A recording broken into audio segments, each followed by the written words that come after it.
माला ma'am को जोड़ते हैं। मैम बहुत बहुत धन्यवाद हमारे साथ जुड़ने के लिए। Good morning. Good morning Harshi, good morning to all viewers. Ma'am सबसे पहला जो है, क्योंकि बहुत सारी ऐसी रिपोर्ट्स आई जो ये कह रही हैं कि भाई हम लोग 29,000 के लेवल्स पकड़ सकते हैं, 32,000 के लेवल निफ्टी पकड़ सकते हैं, लेकिन एक रिपोर्ट आई जो मुझे लगा अपने दर्शकों के साथ साझा करनी चाहिए यहाँ पे, ओमनी साइंस कैपिटल की रिपोर्ट, जिसमें साफ तौर पे कह रहे हैं कि भारत के ज़्यादातर जो टॉप स्टॉक्स हैं वो महंगे, ओवर वैल्यूड है। निफ्टी 500 का यूनिवर्स इन्होंने चुना, 65 स्टॉक्स जो कह रहे हैं ये ओवर वैल्यू है, जबकि 35% फेयर वैल्यू पर है। निफ्टी 500 का पी जो है 24.4 गुना पर ट्रेड कर रहा है मैम। अनुमानित ग्रोथ जो है वो सिर्फ 11% है। अब 11% के हिसाब से 24.4 तो यानी कि महंगा लगेगा इस हिसाब से। तो लार्ज कैप के हिसाब से देखें, क्योंकि 100 कंपनियां होती हैं 50 निफ्टी की और फिर आगे जो नेक्स्ट 50 होती हैं, तो इस हिसाब से देखा जाए तो पी 22.8 के ऊपर ट्रेड कर रहा है। मिड कैप में 250 तक की देखी जाती है, इसका 28.1x के आसपास ट्रेड कर रहा है यहाँ पर। और लेकिन जबकि स्मॉल कैप जो है यहाँ पर इनका कहना है कि 29.5 पे, हालांकि जो स्मॉल कैप होता है वो 33, 34, 35x पर होता है, लेकिन जिस हिसाब से अनुमानित ग्रोथ है वो एक कंसर्निंग यहाँ पर पैदा कर रही है। मैम आपका क्या मानना है? मैम मैं आपसे समझना चाहता हूँ यहाँ पर कि जिस तरीके से यहाँ पर हम लोग मैम मैं आपसे ये समझना चाह रहा हूँ कि यहाँ पर जिस तरीके से हम लोग देख रहे थे कि निवेशकों के पोर्टफोलियो की जो स्थिति थी काफ़ी ख़राब है यहाँ पर, और उनको समझ में नहीं आ रहा क्या करें, ये क्या रिपोर्ट क्या इंडिकेट करती है और इसको किस लिहाज से समझना चाहिए? सिंपल एक स्टेटमेंट में मुझे कुछ बोलना है इसके बारे में, then avoid the over valued stocks. अभी भी इस मार्केट में देयर आर सर्टेन स्टॉक्स जो कि अंडर वैल्यूड है, सेक्टर की कंपैरेटिवली, इंडस्ट्री की कंपैरेटिवली, पीयर्स के कंपैरेटिवली आप उन पर ध्यान दे सकते हैं। इस मार्केट में जहां पर निफ्टी इंडेक्स जैसे या फिर बैंक निफ्टी इंडेक्स या फिर स्मॉल मिड कैप इंडेक्स जहां पर ऑल टाइम हाई के पास में चल रहे हैं, और जब ये इस तरह की वैल्यूएशन एनालिसिस मार्केट में आती है तो आपको और भी सेलेक्टिव बनना चाहिए। सो आपके स्टॉक्स जो ओवर वैल्यूड नहीं है आप उन्हीं में बने रहिए। फिर भी मैं यही बोलूंगी कि आप ये एक आपको अपने पोर्टफोलियो को एक बार रीबैलेंसिंग या फिर छानने की एक बार तो जरूरत है, एक बार लेंसिंग करने की जरूरत है कि कौन सा ऐसा स्टॉक है जो अगले 1 साल के लिए भी महंगा है, कौन से ऐसे स्टॉक्स है जो अगले 3 इयर्स के लिए भी महंगे हो सकते हैं, and which are the stocks जो अभी सस्ते हैं। तो ये चीज आपको एज एन इन्वेस्टर अभी यहाँ पर ध्यान देने की जरूरत है। एंड आई डू अग्री कि फिलहाल के लिए जो ग्रोथ, देखिए मिड कैप और स्मॉल कैप ज्यादातर अमूमन अगर आप देखेंगे तो एक्सपेंसिव ही होते हैं, वो उसके ग्रोथ पॉसिबिलिटीज की वजह से। लेकिन यहाँ पे जो अलार्म दिया है कि जो ग्रोथ रह सकते हैं वो 11% के क्लोज टू रह सकती है, everybody is aware of it.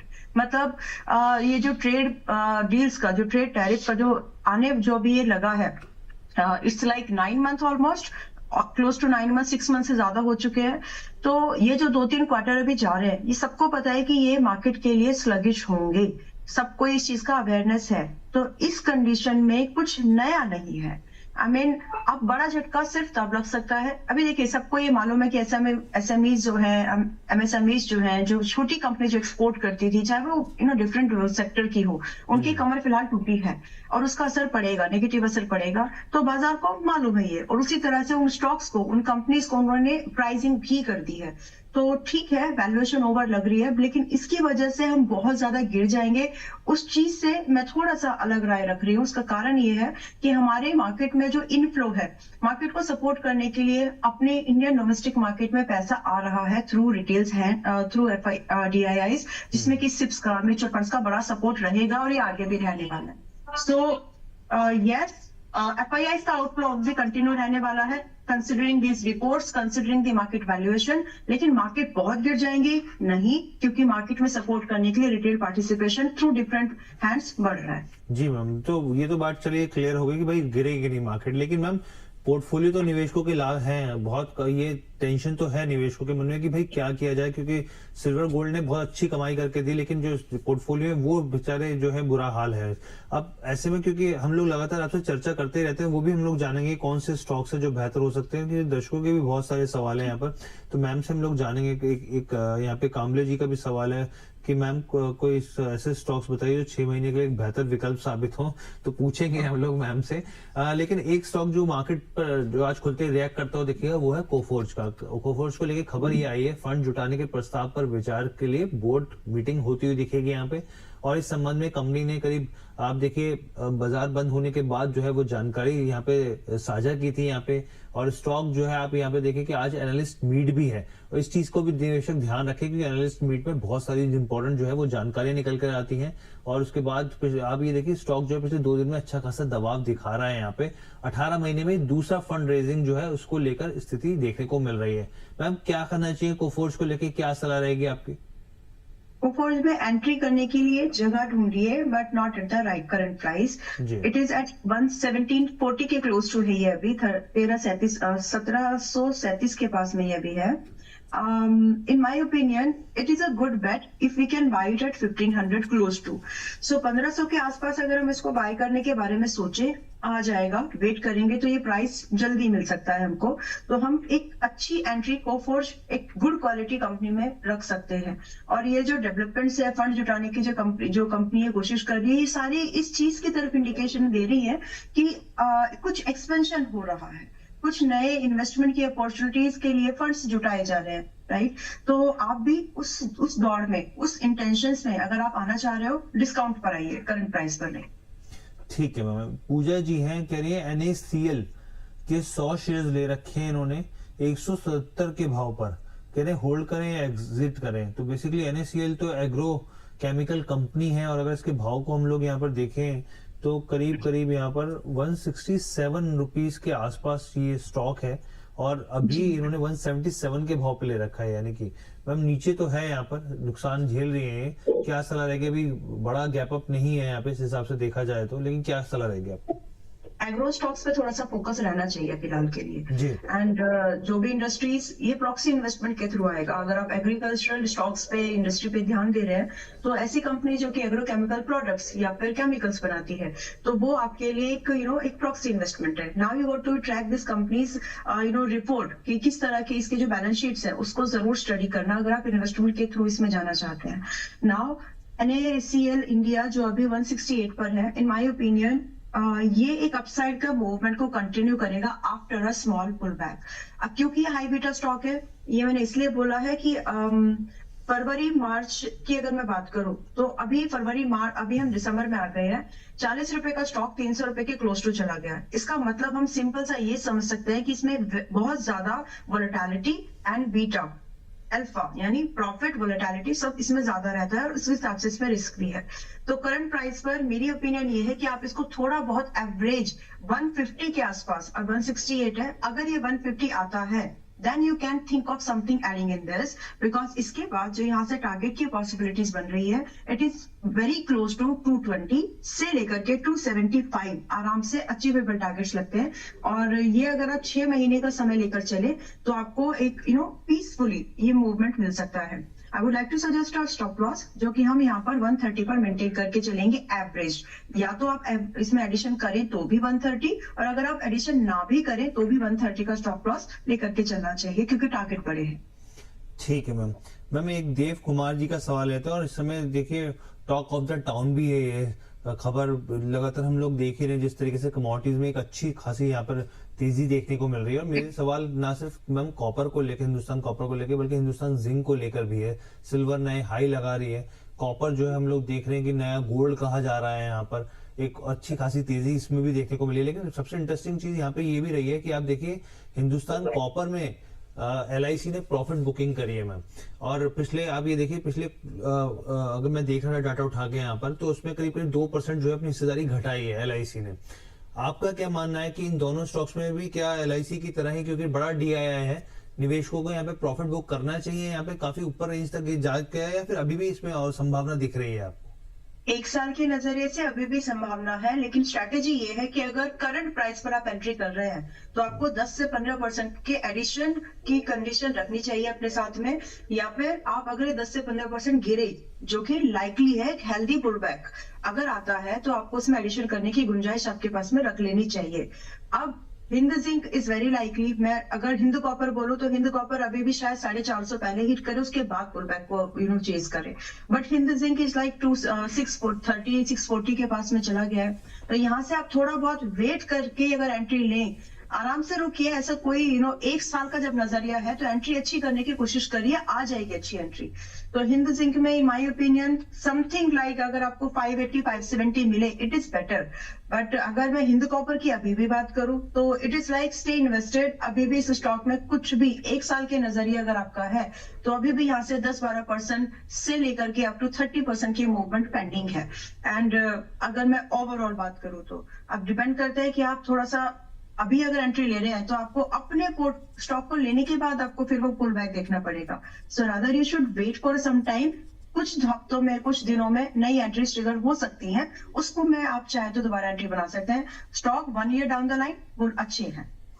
ठीक है, 1 ईयर के हिसाब से यहाँ पे देख सकते हैं मैम का नजरिया है यहाँ पर। एक और खबर की बात करते हैं। आज स्टॉक फिर से रिएक्ट करता हुआ दिखेगा कि खबर निकल के आई है ओला इलेक्ट्रिक को लेकर। यहाँ पर दरअसल खबर ये है यहाँ पर कि वित्त वर्ष 2024-25 के लिए यहाँ पे जो प्रोडक्शन लिंक्ड इंसेंटिव है, पीएलआई स्कीम जो है, ऑटो स्कीम के तहत जो है कंपनी को 3,367 माफ कीजिएगा 367 करोड़ की रकम की मंजूरी मिल गई है। कंपनी ने बताया कि इस संबंध में भारत सरकार के जो यहाँ पे भारी हैवी इंडस्ट्रीज मंत्रालय जो होता है उससे औपचारिक एक्सटेंशन ऑर्डर जो है वो हासिल हुआ है यहाँ पर। और ये जो है कल मार्केट बंद होने के बाद स्टॉक को लेकर खबर आई। अब फ्राइडे को जो है स्टॉक रिएक्ट करता हुआ दिखेगा। मैम ओला इलेक्ट्रिक को मतलब कोई ऐसा दिन नहीं जाता जिस दिन इसको लेके खबरें ना हो। नेगेटिव खबरें ज्यादा होती है, पॉजिटिव खबरें कम होती हैं। आप देखिए पीएलआई को लेकर ये जो है एक खबर निकल के आ रही है, पॉजिटिव खबर के हिसाब से है ये। क्या करना चाहिए, क्या कैसे देखना चाहिए आपको?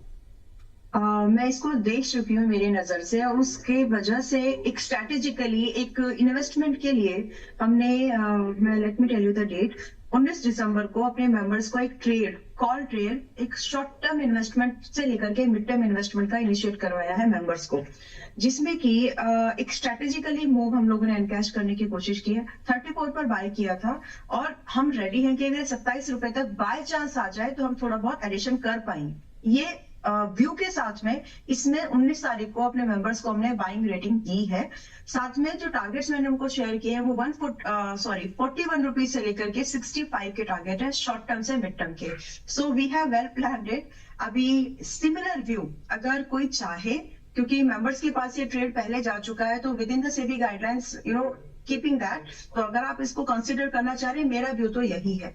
बट मतलब अभी ये बहुत निचले स्तर पर है, और अगर हम यहाँ पर 27 रुपए तक की एवरेजिंग का नजरिया रख के चले तो बहुत ज्यादा गिरावट की जगह बची नहीं है। And sometimes some technicals, कुछ ऐसी चीजें आपको जरूर देखनी होती है कि मैक्रो फैक्टर कुछ जब सब कुछ खराब हो रहा है तो क्या और कुछ बचा है ऐसा वाला खराब। तो ये जो पीएलआई की अगर न्यूज है तो ये पॉजिटिव न्यूज आएगी। जहां पर स्टॉक बहुत ओवरसोल्ड हो गया है, जहां पर बहुत गिर पड़ के पड़ा है मतलब अभी, तो कहीं ना कहीं कॉन्ट्राडिक्टेड एक कॉन्ट्रा ट्रेड आपके लिए बनता है, जो हमने अपने मेंबर्स को रिकमेंड किया है। आप one can take decision, it's an open call for us. अभी हमारे इसमें टारगेट हिट नहीं हुआ है जी। कॉन्ट्रा ट्रेड के तौर पर मैम की सलाह इसको देख सकते हैं आप, जो कॉन्ट्रेरियन ट्रेड होती है। और हमने अपने दर्शकों को कई बार बताया कि कई बार जो होता है कमाल की साबित होती है, निवेशकों के लिए एक बेहतर विकल्प होता है। लेकिन ये देखना होगा कि मैम ने जो टारगेट्स दिए वो कब और कैसे अचीव होते हैं।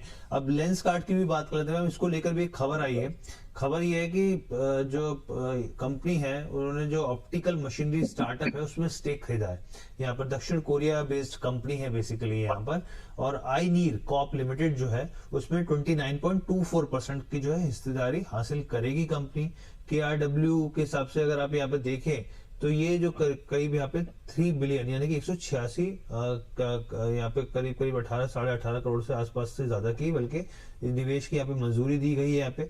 और जो कंपनी की जो सब्सिडी है वो उसके जरिए यहाँ पे खरीदारी होती हुई दिखेगी। मैम कैसे देख रहे हैं लेंस कार्ड को? पिछले हम लोग देख रहे थे जो आईपीओ का जो प्राइस बैंड था उससे तो ये स्टॉक नीचे नहीं गया, बहुत सारे आईपीओ आए नीचे गए, ट्रेड कर रहे हैं वो अपने इशू प्राइस से, लेकिन ये जो है ये उससे ऊपर ही बना हुआ है लगातार। क्या सलाह देगी लेंस कार्ड? देखिए लेंस कार्ड वैल्यूएशन मैं लेंस कार्ड को एक नए एंगल से देखना मैंने कुछ दिनों से इसको शुरू किया है, फिर भी मैं एक अच्छी बाइंग का वेट कर रही हूँ। और वो ये व्यू है कि टाटा के बाद अगर चश्मे वाली मार्केट को, सिंपल अगर हमारे स्पेक्स वाली मार्केट को कोई ऑर्गेनाइज करने की कोशिश कर पाया एक ब्रांड के तहत, तो वो लेंस कार्ड निकला। टाइटन के बाद अगर आप देखें, टाइटन आईवेयर के बाद में तो या तो टाटा या फिर लेंस कार्ड, तो जो ये पीर या फिर एक मैं इसको किस तरह से बताऊं आपको कि ये जो डिफरेंस है, एक बड़े ब्रांड जैसे काम करने वाला लेंसकार्ट ने भी वही काम किया है। तो यस, समथिंग इज देयर। मुझे मैनेजमेंट पे कोई कंसर्न कभी नहीं रहा है, बट मुझे वैल्यूएशन पर अभी भी कंफर्ट नहीं आ रहा है। तो मैं, या तो आप इसको मतलब एक इस तरह से ले लीजिए कि आप इसमें आज पैसा लगाएं और आप उसको छोड़ दें फिर कुछ समय के लिए, but with very strict stop losses. Stop losses मैंने इसलिए बोला, हो सकता है 1 से 2 बार ट्रिगर्ड भी हो, बट जो पोटेंशियल है वो एक अच्छी अपसाइड की मूवमेंट बन सकती है थ्रू इन्वेस्टमेंट। वॉलेटाइल रहेगा ये शॉर्ट टर्म में, उस वॉलेटिलिटी को झेलने वाले सभी का एटीट्यूड नहीं होता, सभी का नजरिया वैसा नहीं होता। तो अगर आप लेंसकार्ट पे पैसा लगा रहे हैं, ये वाली न्यूज कंपनी के बैकवर्ड इंटीग्रेशन, इसके मार्जिन को और इंप्रूव करने में हेल्प करेगी। तो इट्स अ पॉजिटिव न्यूज। अब डिप में मिले तो खरीदेंगे, लेकिन डिप आ नहीं रहा है, जैसे कि आपने भी हाईलाइट किया दैट एवरीवन इज वेटिंग कि वो डिप आ जाए, बट इट सीम्स कि अगर वो आता है तो इसमें एंट्री करेंगे, अदरवाइज फिलहाल नहीं। हाउएवर, अगर जो पहले से है they can still continue to hold it. Stock में बुराई नहीं है, लेकिन वैल्यूएशन अभी मुझे कंफर्ट नहीं दे पा रही है, दैट्स द ओनली थिंग। जी, वैल्यूएशन को लेके भी हम लोगों ने लगातार चर्चा करी। आईपीओ जब आया बड़ा कंसर्निंग था यहाँ पे और बड़ा ट्रेंडिंग हुआ यहाँ पे, लेंसकार्ट के वैल्यूएशन को लेके कई तरह के सवाल उठाए गए, लेकिन चलिए स्टॉक जो है अभी तक जो है अपनी एक स्ट्रेंथ जो है वो बरकरार रखने में कामयाब रहा है। आगे बढ़ते हैं। बैकवर्ड इंटीग्रेशन हमेशा एक प्रॉफिटेबिलिटी के मार्जिन को इंप्रूव करते हैं, so it's a positive news. और वैल्यूएशन इसीलिए नहीं आ रहा था क्योंकि प्रॉफिट नहीं था उतना, तो ये एक अच्छी न्यूज है कंपनी के लिए। जी, कंपनी के लिए पॉजिटिव न्यूज है। अब देखेंगे स्टॉक कैसे रिएक्ट करता है दिन भर में। और इसके साथ ही हम एक दर्शक का भी सवाल लेते हैं, अतुल जी का, कह रहे हैं कि my dear the bonus family, बहुत बहुत धन्यवाद सर इस प्यार के लिए। कह रहे हैं कि आदित्य बिरला लाइफस्टाइल के 100 शेयर्स इन्होंने ले रखे हैं 117 के भाव पर, क्या सलाह रहेगी यहाँ पे, और ये आईपीओ बेस जो है क्या बन रहा है यहाँ पर, ये जानना चाह रहे हैं। ओके, 117 बोला इन्होंने, 170 बोला? नहीं, 117, 117 में। Okay okay, then please stay, रहिए। और आपने बाइंग बहुत अच्छे लेवल पे किया, I want to appreciate you for this. Generally I try to get such kind of entries. अच्छी एंट्री है, बने रहिए, कोई प्रॉब्लम नहीं है। मैक्स मुझे लगता है कि 110 रुपए का stop loss is more than enough. And जो आप एक टारगेट लगा के, मिनिमम टारगेट, ये मतलब इट्स बेयर मिनिमम टारगेट, वो 130 है। बाकी if you can hold it, अगर आप 120 रुपए की ट्रेलिंग के साथ इसको लगा होल्ड करके रखे, it may give you 145 also, so good entry, keep you hold. अच्छा मैम, मैं कुछ डाटा माइनिंग कर रहा था चीजों को लेके, तो मुझे बहुत सारे ऐसे स्टॉक मिले जो अपने 52 वीक लो से डबल हो गए मैम, जिसमें मैम फोर्स मोटर आता है मैम, अपने 52 वीक लो से ये 200% तक चल गया है यहाँ पे मैम। और इसके अलावा आप जिंदल फोटो की बात करें 181%, पॉन्डी ऑक्साइड जो है 178%, और एमसीएक्स तो खैर हम लोग लगातार चर्चा करते ही रहते हैं। और इसके अलावा यहाँ तक कि जीएमडीसी जो पिछले कुछ समय में काफी दबाव रहा, उसने भी बहुत अच्छे खासे रिटर्न अपने लो से यहाँ पर दी हैं। और जी वर्नोवा, मैं बहुत सारे ऐसे स्टॉक की लंबी लिस्ट लिख ली है, लेकिन मैं आपसे समझना चाह रहा हूँ जो बहुत सारे स्टॉक जो है अपने लो से रिकवर होते दिखे हैं, आपको क्या लगता है वहां गुंजाइश है? क्योंकि बहुत सारी रिपोर्ट्स ऐसी भी आई कि जो करीब 2600 स्टॉक्स की यूनिवर्स में ऐसे स्टॉक्स भी रहे जो अपने 52 वीक लो के नीचे इस समय ट्रेड करें, 20% नीचे आ रखे हैं। क्या सलाह रहेगी, कहाँ पे वैल्यू पिकिंग का मौका आपको लग रहा है? स्टॉक स्पेसिफिक अगर हम बात कर ले तो मैं लिस्ट क्योंकि लंबी है, तो अगर आप कुछ स्टॉक्स पूछेंगे तो मैं उसमें बता देती हूँ, लेकिन अभी स्ट्रैटेजी जी, अगर आप एक स्ट्रैटेजिकली अगर आप बात करें, जैसे टाटा मोटर्स अभी बहुत निचले स्तर पर है ना, लार्ज कैप है लेकिन अच्छा चल सकता है। सिमिलरली जैसे शक्ति पंप, अभी हम लोगों ने आज वैसे मैं शक्ति पंप के बारे में बात भी करना चाह रही थी। शक्ति पंप अभी भी बहुत निचले स्तर पर है, तो इसको भी चाहे तो कोई कंसीडर कर सकते हैं, बहुत ज्यादा लेट नहीं हुआ है। सो 52 वीक लो की मेरी एक स्ट्रैटेजी है जो मैंने पब्लिकली इंस्टाग्राम, यूट्यूब मेंबर्स के सबके पास शेयर किया है। अब उसको लोग कितना देखते हैं, कितना सीखते हैं, आई डोंट नो, लेकिन वो बहुत ही सिंपल फ्रेमवर्क, इतने सालों में जो मैंने सीखा उस पूरे फ्रेमवर्क को एक छोटी सी वीडियो में, 1.5 मिनट की वीडियो में मैंने एक्सप्लेन किया है that what framework one should opt for when they are using 52 week low strategy, और बहुत सिंपल सा है। तो ऐसे स्टॉक जो 52 वीक्स के लो पर हैं, सेक्टर से सस्ते होने चाहिए, भीड़ से सस्ते होने चाहिए। और दूसरा, टेक्निकल बेस पर आरएसआई ओवरसोल्ड होने चाहिए। मैं मेरा फ्रेमवर्क बता रही हूँ आपको, एंड जो मैंने इतने सालों में सीखा है उसको सिंपल करके, एंड देन आप उसमें ये देखें कि उसमें प्रॉफिटेबिलिटी है या नहीं। फिर वो आपको क्वार्टर ऑन क्वार्टर थोड़ा सा देखना है, होल्डिंग्स कितनी है, एफआईआईस वगैरह की, डीआईएस क्या कर रहे हैं, ये 4-5 पैरामीटर्स उठा करके जब आप देखें और आप कन्विक्शन आए कि हाँ ठीक है, अब ये सही समय है जहां से गिरने की गुंजाइश कम हो गई है, लेकिन यहाँ से ऊपर जाने के लिए स्टॉक में ज्यादा पोटेंशियल है, तो वहां पर पैसा मेरे ओपिनियन में मैं ज्यादा प्रेफर करती हूँ लगाया जा सकता है। And that is something, some examples, जो JWL था, रबर का एक स्टॉक था, मोदी रबर था, मोदी शक्ति रबर। पंप भी थी, यस। मतलब देयर आर मेनी स्टॉक्स, अगर आप देखेंगे कि कैसे स्टॉक अच्छे परफॉर्म कर जाते हैं, क्योंकि मैं स्टिक रहती हूँ अपनी पर्सनल मेरी स्ट्रेटेजी पर, and I haven't learn it anywhere. मैंने खुद उतने अनुभव में इसको सीखा कि 52 वीक तो सब बोलते हैं, लेकिन उसमें और क्या देखूं कि इसमें रिस्क कम हो जाए, क्योंकि कई सारे स्टॉक्स ऐसे भी होते हैं जो 52 वीक लो पर जाने के बाद भी और गिरते हैं।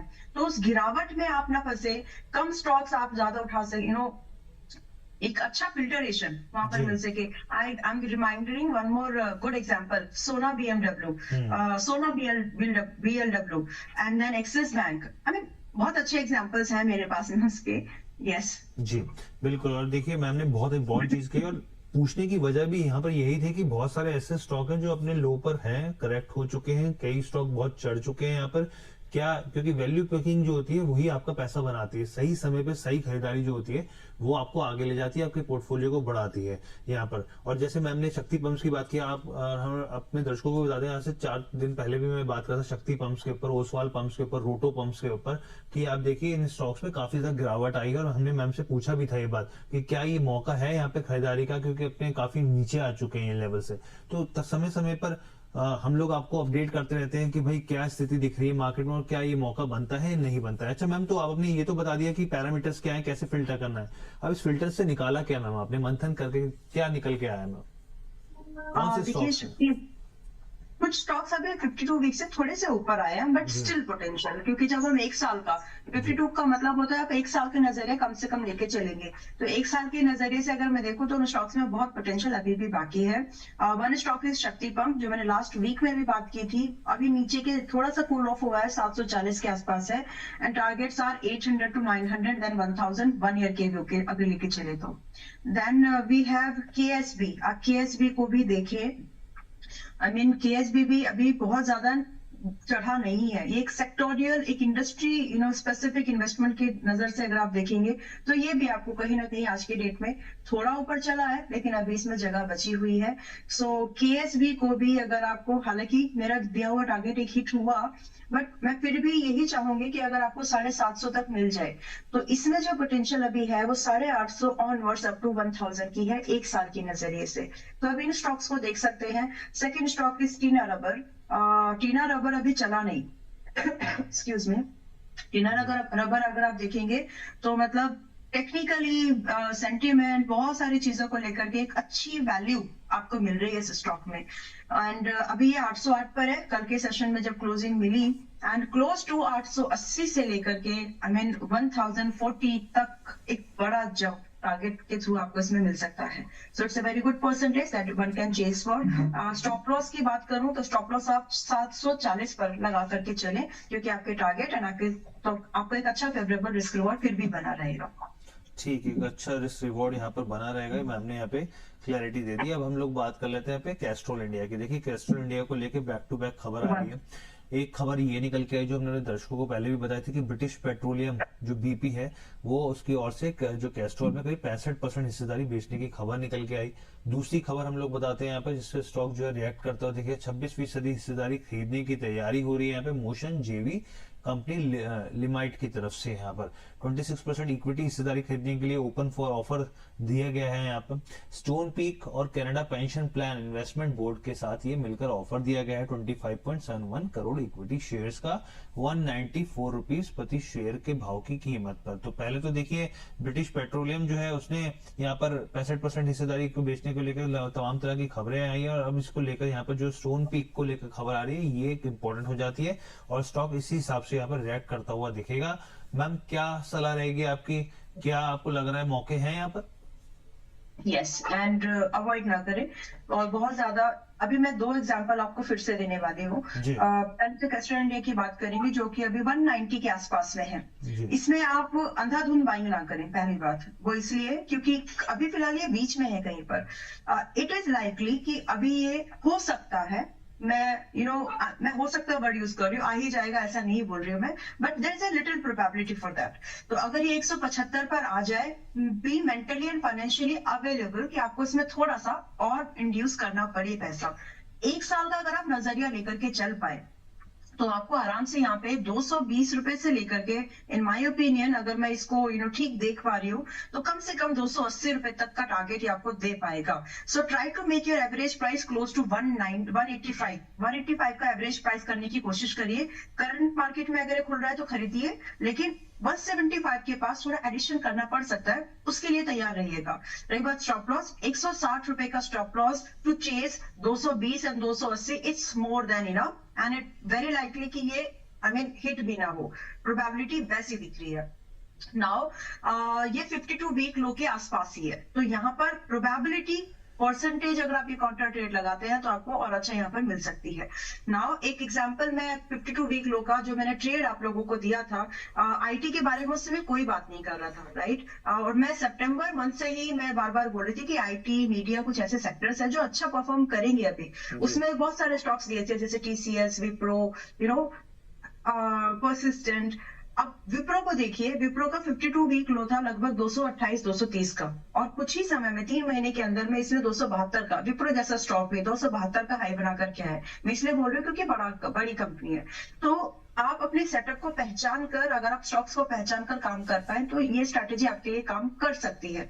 और इसमें कुछ रॉकेट साइंस थोड़ा सा है क्योंकि आपको स्टॉक सिलेक्शन करना होता है, तो डिसीजन मेकिंग इज इम्पोर्टेंट। लेकिन जो मैंने ज्यादातर स्टॉक्स आपको दिए हैं और वो अच्छा परफॉर्म किया, तो उसमें ढूंढिएगा कि क्यों मैंने बहुत स्टॉक्स पर बोला कि हाँ ये अच्छा चलेगा।